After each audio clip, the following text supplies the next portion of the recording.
Yeah, it absolutely does. I adore and love my mom, but we're both very different and very willing to tell each other what we're different about. And it's been really interesting, I think, for my mom to be in a different capacity with me, living at my house, having some health challenges. We lost my dad right after filming wrapped. So during filming, I think an important thing for people to know is that we were like in the process of losing my dad, and there was so much stress at home for me. But obviously my mom's gone from being my mom and Gwen's grandma to kind of us taking care of her and her living with us.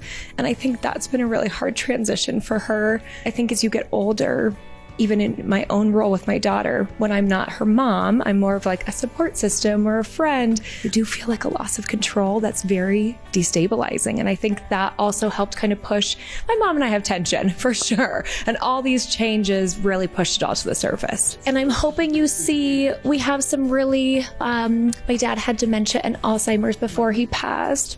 Oh, I'm sorry. It's the hardest, slowest, most miserable way to lose someone. I feel like you lose them really slowly in little pieces. But we filmed, obviously be respectful of my dad and his ability to consent to filming. But we did film small things with him, and it's something I know I'm going to look back on and be so happy that we have that footage. So I've been very honest since before my first season came out that I did Housewives very clearly knowing that it was a big platform. And I feel like the work I do with the women showing our lives was kind of hopefully a pathway to other projects I wanted.